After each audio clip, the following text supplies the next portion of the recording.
karena saham sekarang itu menjadi sangat-sangat overvalue, khususnya itu nanti seperti di brand, kemudian di apa namanya itu aman, itu wow itu benar-benar valuasinya sangat tinggi sekali. Kalau kita lihat market kapitalisasinya, ya kan, kemudian tapi kalau kita lihat secara fair value-nya juga akhirnya memang sangat jauh.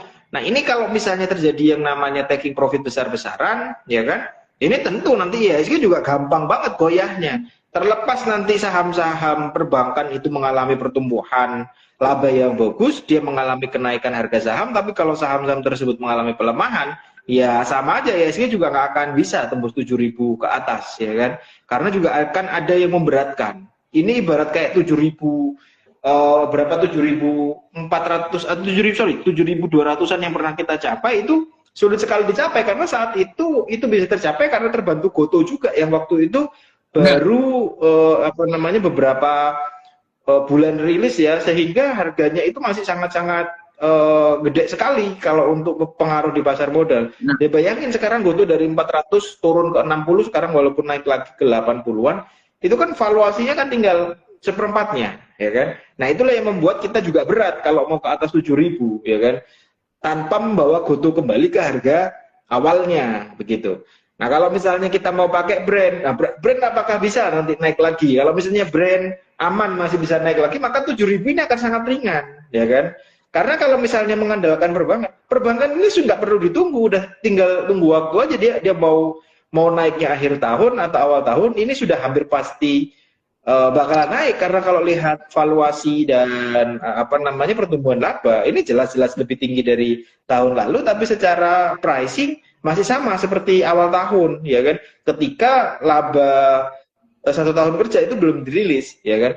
Sehingga ini tentu pengaruh break atau tidaknya itu sangat berpengaruh dengan saham-saham yang di sana itu memiliki market kapitalisasi besar, tapi valuasinya terlalu mahal. Apakah masih kuat atau tidak? Kuncinya di sana. Tapi kalau kita lihat, ya memang ini cukup ya, cukup apa istilahnya, cukup kuat untuk tidak mampu turun ya dalam kondisi sesederhana kayak brand gitu. Apa yang menyebabkan turun kalau misalnya yang pegang 3,5% dari market yang dijual di publik, selama 3,5%-nya itu tidak ada keinginan untuk menjual, tidak ada keinginan taking profit buru-buru, nunggu awal tahun sekalian, ya brand ya juga nggak akan turun secara signifikan karena ya 3,5% secepat-cepatnya jual juga paling banter mentok ya turunnya nanti paling di 4.000-an lagi. Nah itu secara hitungan kasar ya, kalau misalnya kita apakah nanti itu masih bisa break 7.000, ya itu tadi perhitungannya adalah di saham-saham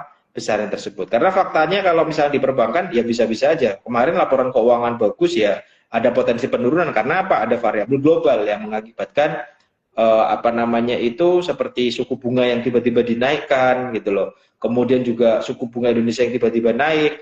Nah itu kan yang di sana itu mengakibatkan penurunan, ya kan? Penurunan saham perbankan. Di luar itu harusnya ya tidak akan terlalu mempengaruhi penurunan saham perbankan.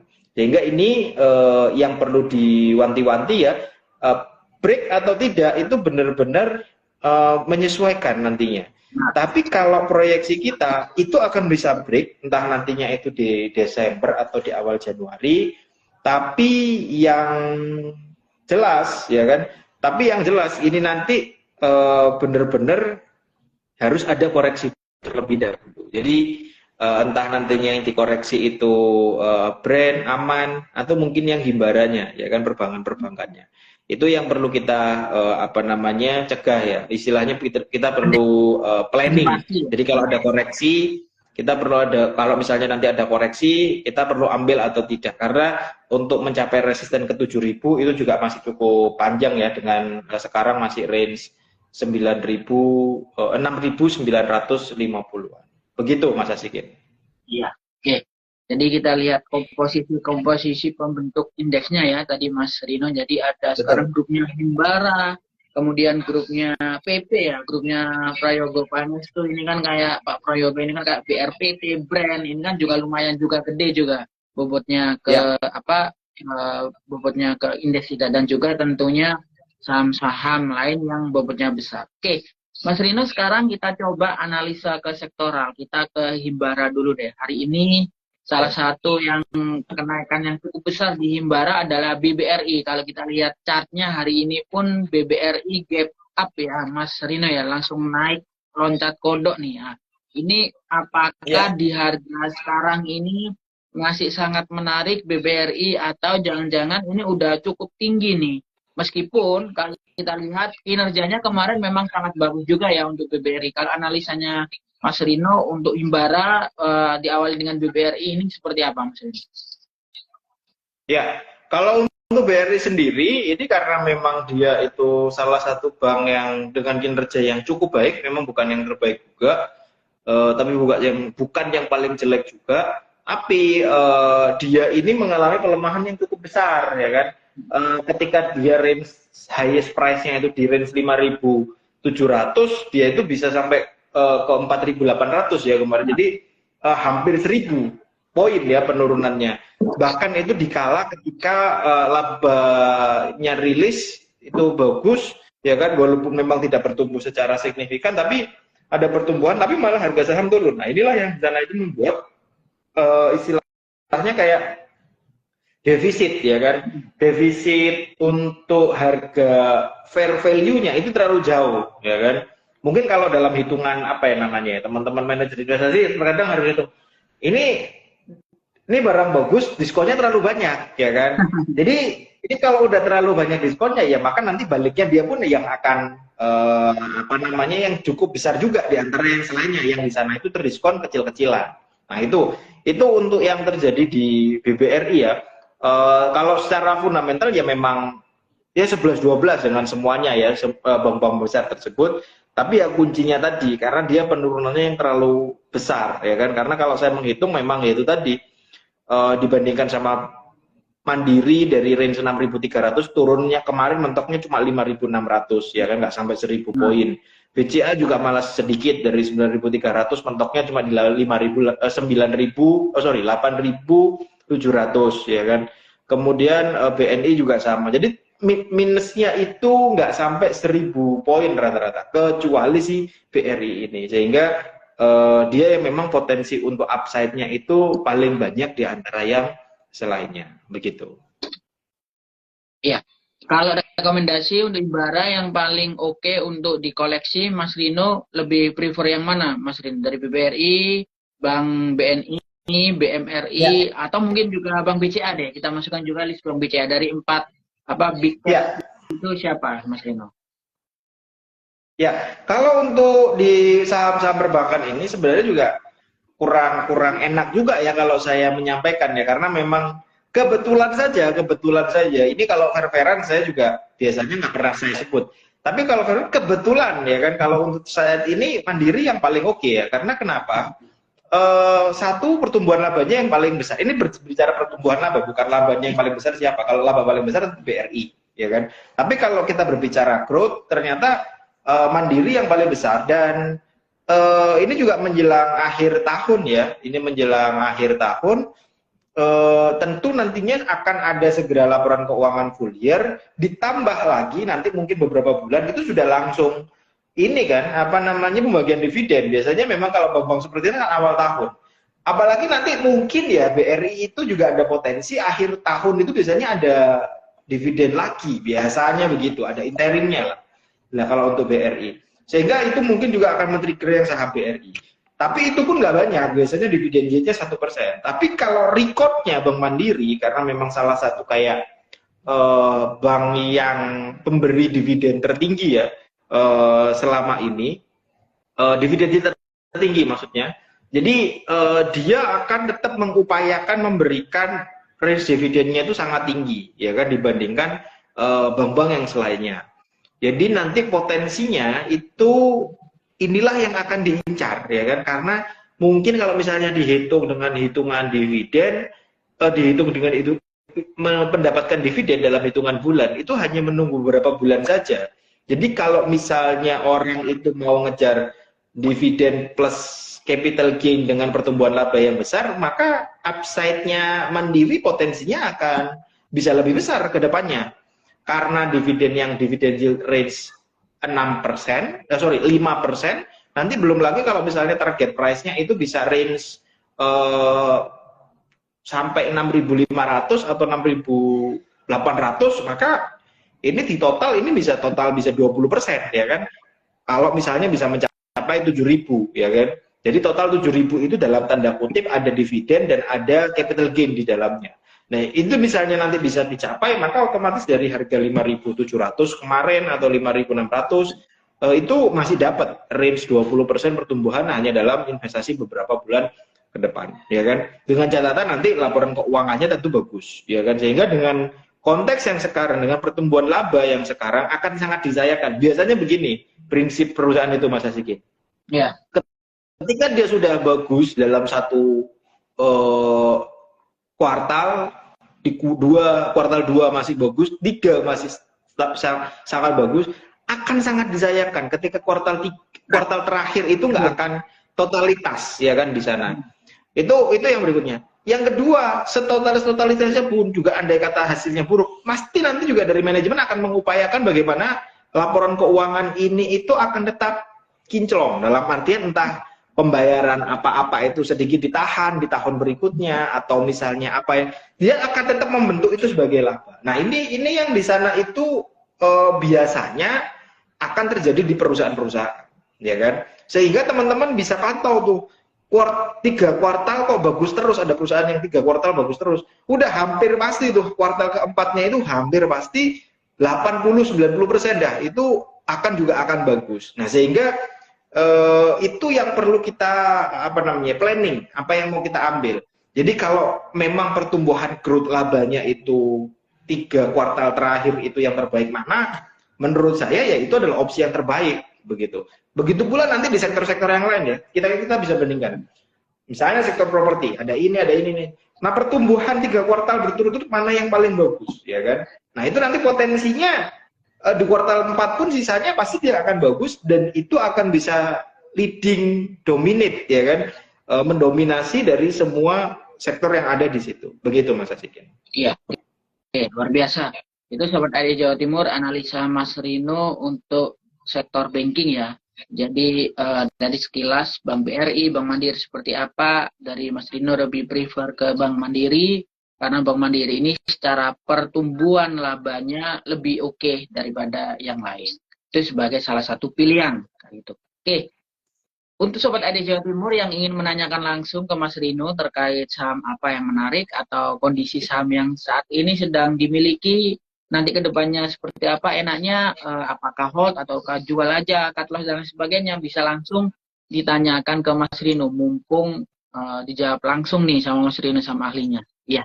Oke, Mas Rino, kalau kita bedah di saham-saham yang kita anggap blue chip ya, itu ada beberapa saham di saham blue chip ini yang ketika kenaikannya sebesar ini, tapi kondisinya harga sahamnya masih belum mengalami kenaikan cukup besar lah kalau dilihat secara chartnya. Misal, saya sebut di sini misal seperti Astra Internasional, Mas Rino, ACI.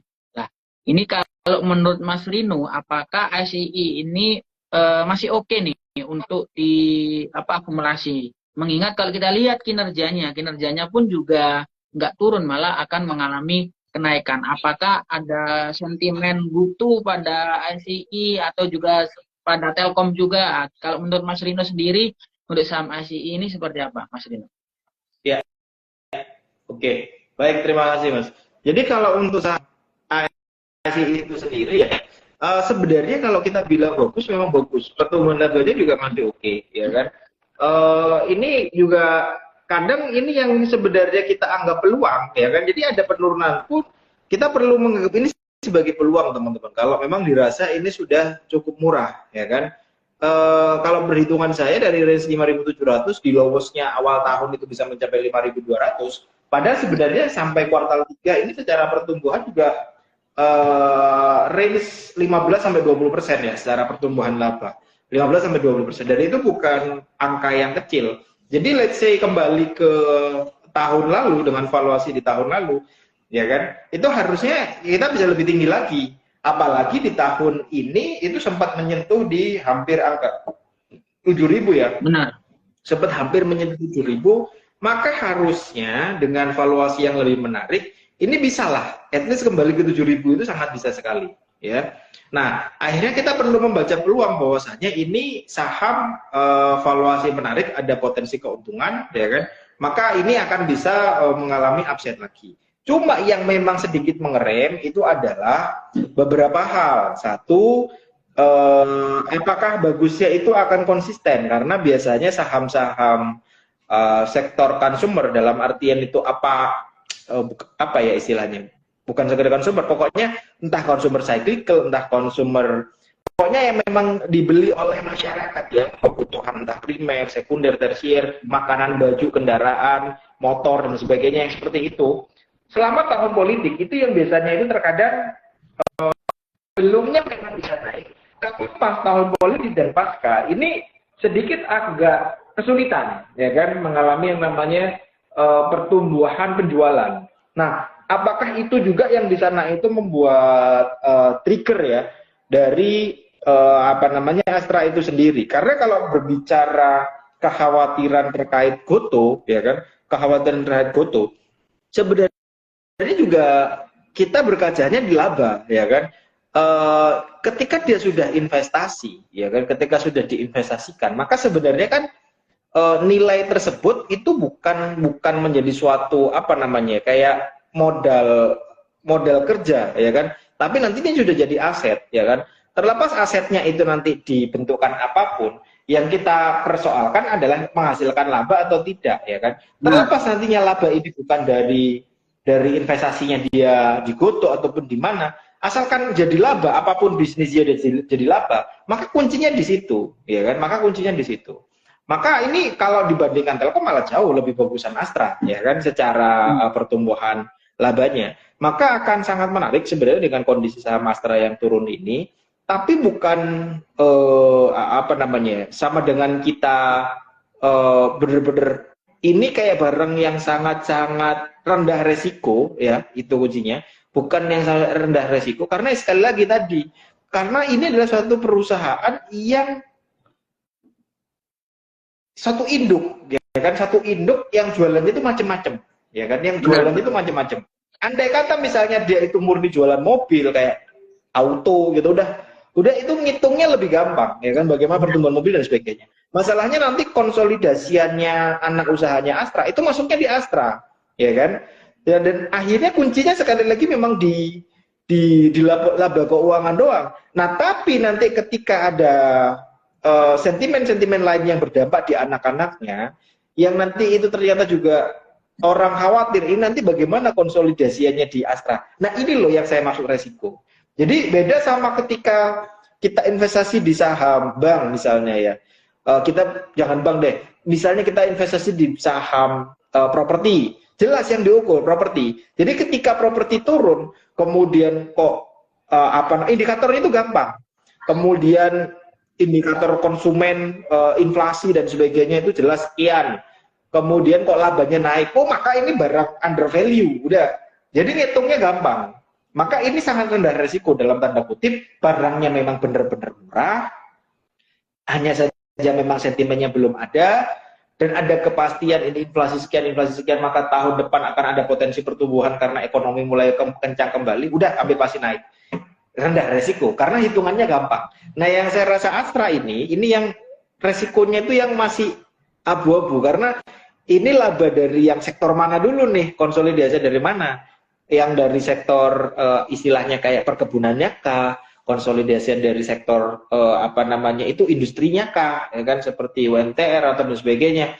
Nah, ini yang mana? Kalau misalnya masih oke semua, ya syukur alhamdulillah, ini dengan kondisi harga rendah ini kita bisa ambil. Tapi kalau misalnya nanti tiba-tiba ada sesuatu yang men-trigger, misalnya di sektor perkebunannya, di sektor ini, udah itu yang sulit, ya kan, resiko yang sulit terukur karena dia bener-bener holding group, begitu Mas Asikin. Iya, benar sekali. Tadi yang digarisbawahi adalah holding group. Ini saham Astra ini satu saham tapi barangnya banyak. Jadi beraneka sektoral nih. Jadi makanya analisa valuasinya juga cukup susah juga karena dipengaruhi oleh berbagai sektor di masing-masing usaha. Ya, oke, Mas Rino, ini ada beberapa pertanyaan di chat, Mas Rino. Yang pertama mungkin menanyakan terkait terkait saham sektor menara nih, TOWR ini bagaimana analisanya nih? Ini pertanyaan dari Mama Wati nih, untuk saham TOWR, Mas Rino.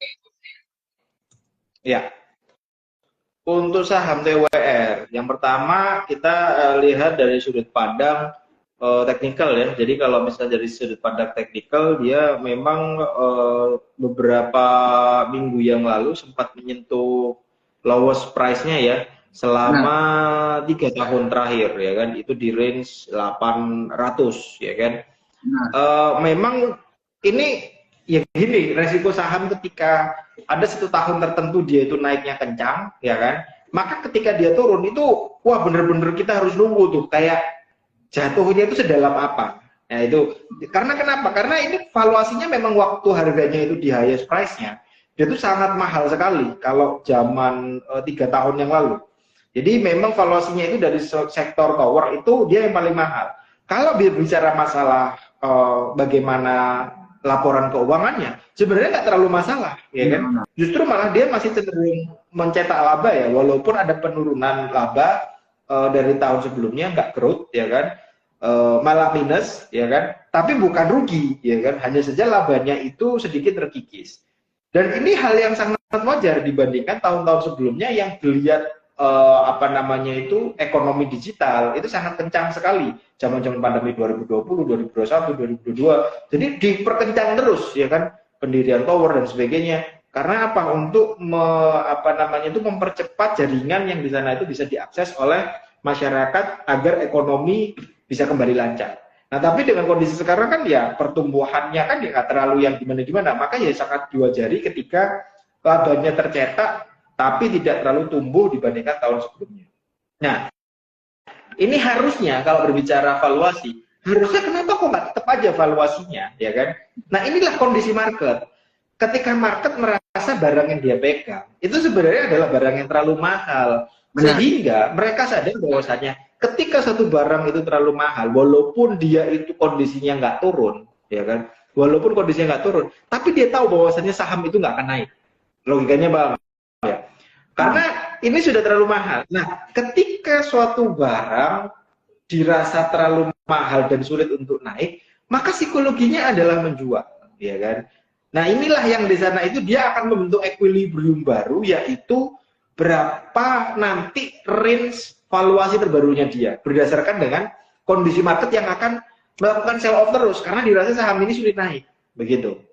Bukan karena apa? Karena sekali lagi yaitu karena memang valuasinya terlalu mahal waktu itu. Ini ibaratnya nanti kayak seperti brand ya kan, aman ini nanti. Ini ketika nanti suatu ketika dia itu turun, itu nggak bisa jadi labanya tetap akan naik, ya kan? Labanya di tahun-tahun berikutnya akan naik, tapi harganya terus turun. Itu akan sangat terjadi di kemudian hari. Itu tuh terjadi di Avian juga tuh. Di Avian terjadi hal yang sama. Sahamnya bagus, nah, bagus. Ada pertumbuhan laba nggak? Ada, gitu loh. Ada pertumbuhan laba, tapi kenapa kok sahamnya itu? Karena sejak awal valuasinya terlalu mahal, gitu loh. Jadi orang itu merasa ketika valuasi terlalu mahal, mau naik lagi, mau berapa, gitu loh kenaikannya. Maka ketika dia ngerasa sahamnya itu nggak akan naik, pasti akan dijual. Dan itu yang terjadi di saham-saham seperti ini. Dijual dulu, sampai nanti titik temu di equilibrium berapa, kok ada pembelian yang masif, besar lagi. Udah, berarti di titik itulah valuasi new normalnya dia. New normalnya dia di situ. Dan bukan sama dengan ketika ada titik balik, oh berarti dia akan kembali ke harganya kembali. Belum tentu. Tergantung dengan kinerjanya dia di tahun-tahun berikutnya, di kuartal-kuartal berikutnya. Maka ini baru dia akan membuat equilibrium baru, naik lagi, naik lagi, naik lagi, begitu seterusnya. Begitu Mas Asikin kira-kira. Iya, oke. Itu untuk Mama Wati insight-nya dari Mas Rino untuk saham TOWR. Kemudian ada lagi ini dari 70 Hen menanyakan terkait saham TLKM nih Mas Rino. Mohon arahnya untuk saham TLKM sampai akhir tahun bagaimana? Silakan. Iya. Oke, tadi sempat lupa Mas Asikin terkait TOWR. Jadi boleh kalau misalnya teman-teman hanya sekedar mau mentradingkan aja untuk jangka pendek masih sangat boleh. Tapi karena tren jangka panjang itu masih turun, maka teman-teman bisa mentradingkan di range 900 sampai 1000 aja. Jadi nggak terlalu banyak. Support di 900, resisten di 1000. Sehingga kalau mau transaksi di harga sekarang pun masih oke dengan target harga 1000. Itu aja. Karena memang tren panjangnya masih cenderung turun.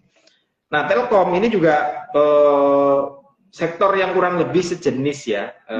Sektor yang kurang lebih sejenis, walaupun nggak benar-benar satu kelas ya. Kalau dalam apa namanya itu klasifikasinya. Cuma ini ya sekali lagi ini juga mengalami yang namanya penurunan ya kan. Dari highest-nya itu di range 4.500 sampai sekarang ini 3.500, bahkan ini 1.000 poin ya, penurunannya benar-benar 1.000 poin ya. Ini yang kita sedikit sayangkan sebenarnya, karena memang Telkom juga masih sangat ada prospek kalau secara fundamental, cuma memang secara teknikal ini masih sangat berat, trennya masih turun di bawah MA20 secara terus-menerus. Kemarin memang sempat sideways, sedikit ada kecurigaan di range 3.700 sampai 3.900 ini apakah memang titik equilibrium yang baru yang seperti saya ceritakan, tapi ternyata justru malah dia membentuk new low ya kan, sehingga dia justru malah mengalami yang namanya penurunan kembali. Nah, tapi kalau misalnya kita lihat berdasarkan fundamental, ini juga nggak kalah menarik sebenarnya, karena secara pertumbuhan juga bisa sekitar 15-20% juga ya kan dari tahun sebelumnya, bahkan cenderung lebih stabil dari kuartal ke kuartal ya secara pertumbuhan labanya. Tinggal menunggu kuartal keempat ini seperti apa. Apalagi juga dengan apa namanya Telkom yang di sana itu mungkin secara beban lebih ringan ya, secara beban lebih ringan karena mungkin mengurangi apa namanya itu ekor, istilahnya kayak pemberatnya anak-anak perusahaannya yang di sana itu lebih dimandirikan. Ada yang di sana itu dilepaskan, ada yang di sana itu sebagian dikurangi secara porsi kepemilikan sahamnya, sehingga ini pergerakannya lebih enak, efisiensinya lebih bagus, sehingga pertumbuhan labanya sebenarnya masih sangat cenderung leluasa untuk tahun-tahun berikutnya. Cuma memang sangat disayangkan kalau misalnya kita lihat di apa namanya tahun lalu, penurunan labanya itu sangat signifikan, ya kan? Penurunan laba di tahun lalu sangat signifikan sehingga membuat apa namanya harganya itu cukup unik. Tahun lalu itu harganya itu mengalami apa labanya mengalami penurunan, tapi harganya mengalami kenaikan. Nah, kalau misalnya dibandingkan dengan tahun sebelumnya, valuasinya itu 11-12 Mas Zikin sama hari ini. Jadi tahun 2021 harga Telkom itu range-nya 3.500, ya kan? Harganya Telkom itu 3.500, ya kan? Dan harga hari ini pun itu juga di range 3.500. Dan jumlah laba antara tahun 2023 potensinya dengan 2021 itu sama. Nah, inilah yang di sana itu akhirnya dengan harga yang sekarang pun itu masih tetap fair value, ya kan? Bukan yang terlalu murah, tapi juga bukan yang mahal. Karena tahun 2021 itu juga masih sangat harganya itu di range itu, padahal secara kinerja bagus, ya kan? Nah, yang di sana 2022 itu yang di sana itu harganya yang terlalu mahal. Nah, karena mungkin itu adalah respon dari kinerja 2021. Makanya ini sebenarnya kalau kita bilang harga sekarang itu sebenarnya sudah cukup murah, tapi memang bukan yang murah banget. Andai kata nanti bisa naik, kita masih sangat optimis ke range 4.500. Walaupun di highest-nya 4.800 kita nggak target ke sana, targetnya kita ke 4.500, ya kan? Sebagai bentuk respon, andai kata harga itu bisa kembali sama, ya kan? Di tahun ini dengan PBV atau PE rasio di tahun ini, maka sebenarnya harganya itu sudah semurah yang di tahun 2021 tadi. Sehingga 2021 yang dianggap harga segitu itu mahal, maka akan menjadi fair di harga sekarang, ya kan? Akan menjadi fair di harga sekarang, maka mahalnya nanti akan di atas 4.000.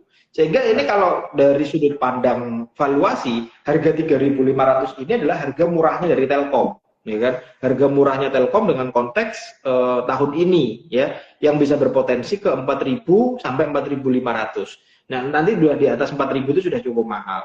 Maka kalau mau mentradingkan, ya monggo. Kalau mau aman, menunggu break di atas 3.600 itu sangat aman secara risiko. Pertumbuhannya bagus, harganya turun, tinggal tunggu breaknya saja, ya kan.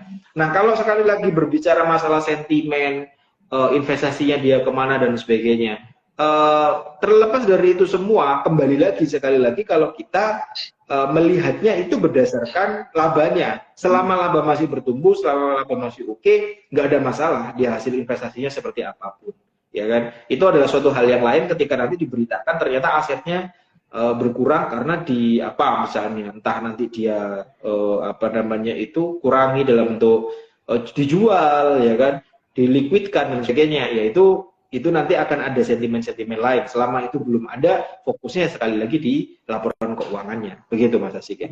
Ya, oke. Di harga Telkom di harga sekarang ini dengan kinerja di tahun ini sebenarnya evaluasinya cukup murah nih. Jadi masih kita mungkin boleh untuk dikoleksi, tapi juga memperhatikan bagaimana sih untuk kinerja di tahun-tahun mendatang. Jadi kalau lihat dari valuasi historicalnya memang masih cukup murah. Itu untuk saham Telkom tadi yang ditanyakan oleh Kak Hen ya. Kak Hen tadi menanyakan terkait Telkom. Iya, oke. Mas Lino mungkin yang terakhir Mas. Jadi kalau kita lihat tadi di awal Mas Lino menyampaikan bahwa memang ada kemungkinan dengan tingkat inflasi di US, the Fed rate akan mulai melakukan kebijakan dovish alias tidak menaikkan atau bahkan cenderung menurunkan. Cuman di satu sisi tadi juga menyampaikan bahwa saat ini secara teknikal memang indeks kita ada di titik poin krusial yaitu di titik resistennya. Jadi kalau secara historical pun di titik itu nanti akan terjadi koreksi lagi sampai apakah itu bisa ketembus apa tidak.